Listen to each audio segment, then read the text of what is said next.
Un viaggio lento, tra ghiacciai e prati in fiore. I paesaggi cambiano completamente volto man mano che procediamo e ogni curva ci regala uno scorcio diverso. Benvenuti sul trenino rosso del Bernina. Percorreremo in 2 giorni una delle tratte ferroviarie più spettacolari al mondo, dormendo una notte lungo l'itinerario e raccogliendo anche consigli utili per chi vuole vivere la nostra stessa avventura. Sedetevi comodi e preparatevi a prendere appunti. Partiamo per una nuova esplorazione.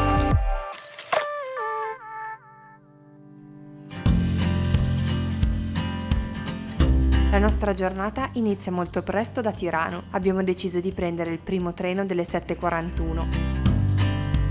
Appena prima di salire a bordo del treno, che ci aspetta già in stazione, attiviamo il biglietto che abbiamo fatto online. Vi spiegherò meglio tra poco come funziona.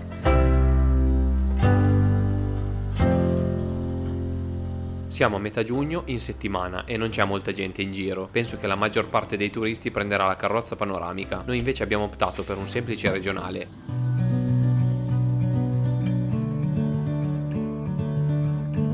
Siamo da soli sul vagone e quando dopo poco arriviamo al viadotto elicoidale di Brusio possiamo goderci questo punto iconico del tragitto in tutta tranquillità. Se ci seguite da un po' di tempo saprete che siamo già stati in questi luoghi, ma in pieno inverno quando la neve era altissima. Volevamo provare questa esperienza in una stagione completamente differente, anche perché le cose da fare lungo il percorso variano molto in base al periodo in cui verrete qui, o anche in base alla tipologia di treno e biglietto che deciderete di acquistare. Al contrario del viaggio precedente, questa volta non abbiamo preso i biglietti in stazione ma abbiamo deciso di farli online. Abbiamo preso il pass dei Grigioni, zona sud. È un biglietto che dura una settimana e può essere utilizzato 2 giorni, anche non consecutivi all'interno dei 7 di validità, e l'abbiamo pagato 78 euro a testa. Potete fare tutte le fermate che volete perché i viaggi sono illimitati nei 2 giorni che sceglierete di usare questo pass. Ricordatevi solo che dovete attivarlo la mattina quando decidete di prendere il treno, quindi noi l'abbiamo attivato questa mattina per fare il viaggio di andata e lo attiveremo domani per il ritorno. Costeggiamo il lago di Poschiavo e poi continuiamo a salire attraverso boschi affrontando tornanti, ponti e gallerie.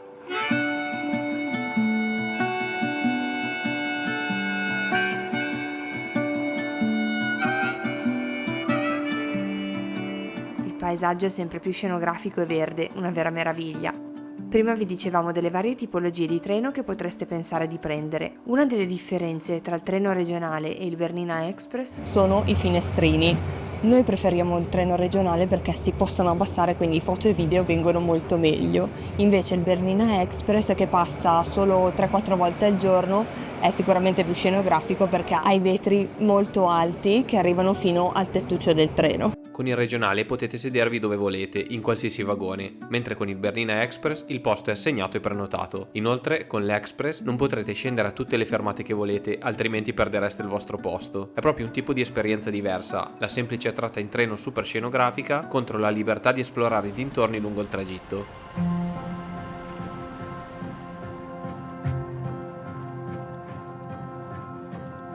Quando arriviamo sopra i 2000 metri il paesaggio cambia drasticamente.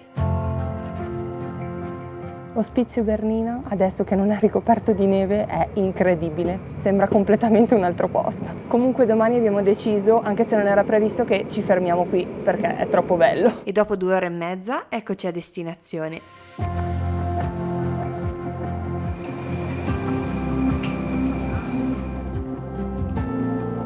Siamo arrivati a St. Moritz, prima tappa di questo viaggio. Abbiamo deciso di fare tutta l'andata in treno fino al suo capolinea e adesso, dopo una passeggiata lungo il lago, andiamo a vedere il centro città.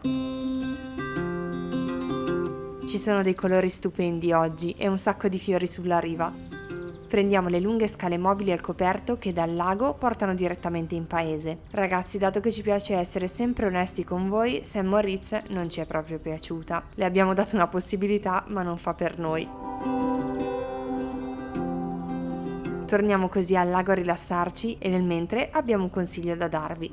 Se anche voi state programmando un viaggio sul trenino del Bernina, c'è una cosa importante che dovete sapere. Infatti il roaming europeo in Svizzera non funziona. Noi l'abbiamo scoperto a nostre spese la prima volta che siamo stati qui, così oggi siamo venuti preparati. Abbiamo scaricato una SIM virtuale tramite Saily. Semplice e intuitiva da usare, ve l'avevamo già consigliata nel video del Giappone, ma non bisogna per forza andare dall'altra parte del mondo per utilizzarla. Scaricando l'app potete scegliere il pacchetto dati che preferite, installare la eSIM senza bisogno di cambiare SIM fisica. È comodissima, scegliete il paese, attivate i giga che vi servono e siete subito online. Funziona in oltre 160 paesi e mentre navigate sarete protetti automaticamente contro malware, annunci indesiderati e tracker. Saily ci ha dato un codice sconto del 15% per voi. Vi basterà inserire Sara Paolo al checkout. Vi lasciamo qui sotto in descrizione e nel primo commento in evidenza il link per scaricare l'app.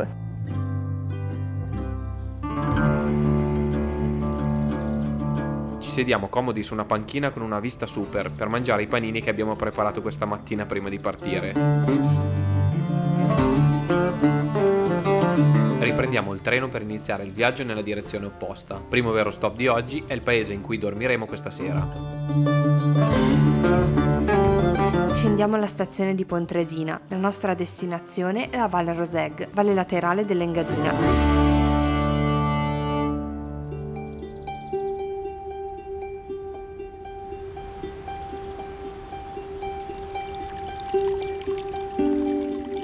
Per arrivarci imbocchiamo la strada sterrata che parte a 2 passi dalla stazione dei treni. Il sentiero è tutto in piano e molto largo. Abbiamo incontrato molte persone in bicicletta e se pensate di voler raggiungere il rifugio fondovalle, questa è sicuramente la soluzione migliore.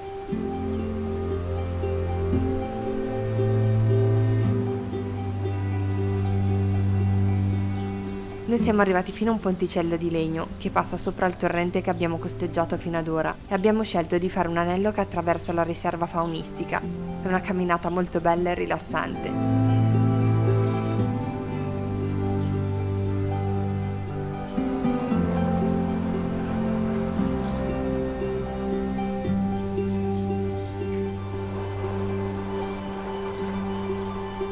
Usciti dal bosco, facciamo una passeggiata di 15 minuti per il nostro hotel. Per prendere il treno delle 7:40 ci siamo svegliati alle 3 del mattino e in questo momento siamo un pochino stanchi. Una nota, come potrete immaginare la Svizzera non è molto budget friendly, è molto cara, al pari dell'Islanda quasi. L'hotel non rientra nella fascia di prezzo che di solito scegliamo, ma per una volta abbiamo voluto farci questo regalo. Guardate com'è carino, con gli infissi azzurri e tutto questo verde intorno. La stanza è tipica montana, in legno, e compresa nel costo abbiamo l'accesso all'area benessere con piscina e idromassaggio. Un po' di relax ora per noi.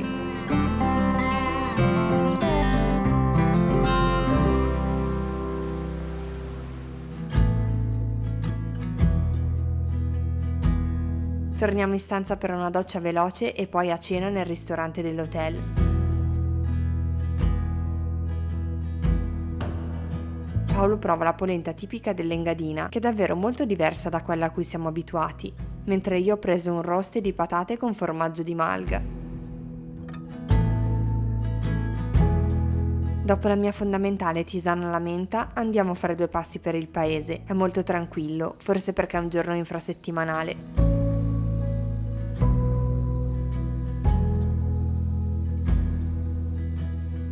Ora andiamo a letto perché domani abbiamo molti altri posti incredibili da visitare.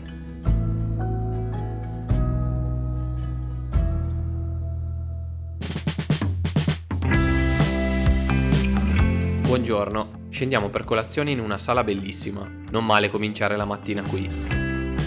Oggi ci aspetta un altro giro in treno. Attiviamo prima di tutto il biglietto per la seconda giornata e poi siamo pronti a partire. La fermata più vicina al nostro hotel è quella di Surovas, una casetta in legno scuro immersa nei boschi con dettagli gialli. Sembra uscita da una fiaba.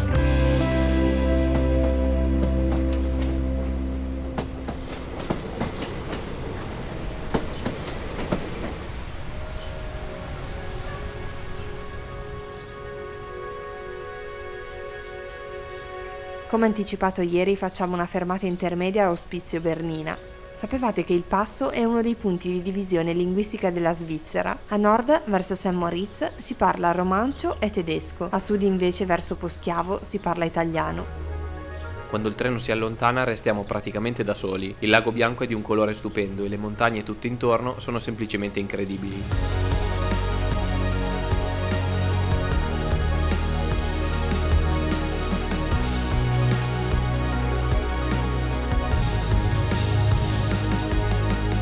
Riprendiamo il prossimo treno per raggiungere la tappa principale di oggi.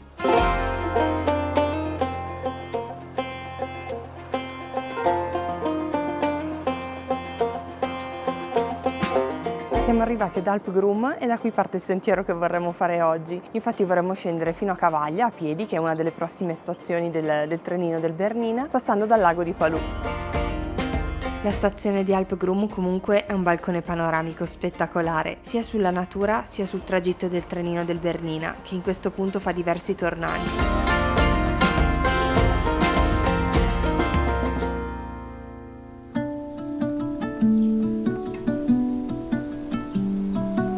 Iniziamo così la nostra discesa. Si attraversa un breve tratto di bosco fino ad incrociare di nuovo i binari e se il primo passaggio è stato tranquillo, ci troviamo davanti a un sentiero con una pendenza molto importante che in poco tempo ci porta dritti alla centrale idroelettrica Palù. In lontananza vediamo una bandiera svizzera che si muove con il vento. Dietro di lei una vista meravigliosa sul lago e sul ghiacciaio.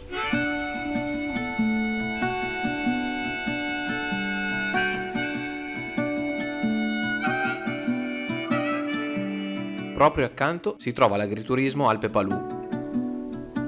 Direi che un posto migliore per il pranzo non potevamo trovarlo. I ragazzi che lo gestiscono sono molto simpatici e i prezzi molto buoni per gli standard svizzeri. Ci siamo trovati davvero bene e ve lo consigliamo. Dopo la pausa fatta davanti a tutta questa bellezza della natura, riprendiamo con il nostro cammino. Il sentiero non dovrebbe essere ancora lunghissimo. Costeggiamo il lago con le sue acque azzurre e camminiamo su piccole passerelle di legno. Siamo più o meno a metà percorso, che dovrebbe essere circa 7,5 km e 500 metri di dislivello in negativo. Abbiamo fatto già una discesa incredibile, quindi buona parte del dislivello è già andato. Si alternano passaggi all'ombra degli alberi e punti più aperti, che danno sulla valle e sul lato della montagna piena di ruscelli e cascate.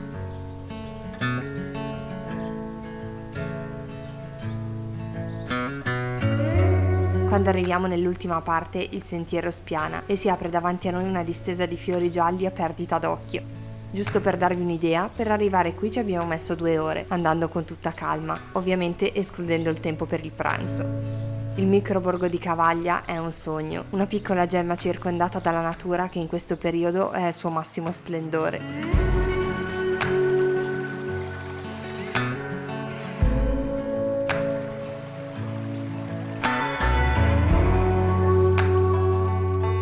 Superiamo la stazione e camminiamo ancora per 1 chilometro. L'ultima tappa del nostro breve viaggio in Svizzera è il Giardino dei Ghiacciai. L'ingresso è gratuito, ma è possibile lasciare una donazione.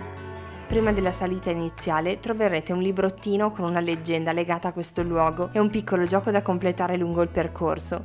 Potrebbe essere stato ideato per i bambini, ma non ho resistito ad un libro. Passiamo accanto a diverse marmitte di dimensioni e profondità diverse. Sono un fenomeno molto curioso e particolare. Un bel vedere affaccia sulla valle, ma la foschia che ci ha accompagnato in questi 2 giorni non ci permette di vedere molto lontano. Tra l'altro abbiamo poi scoperto che questa sorta di nebbia sulle montagne è una nube di fumo proveniente dagli incendi terribili che ci sono stati in Canada. Dopo circa una mezz'oretta di passeggiata scendiamo le scale fino all'Orrido, dove la potenza del fiume si fa decisamente sentire, prima di riprendere il sentiero che ci riporterà in stazione.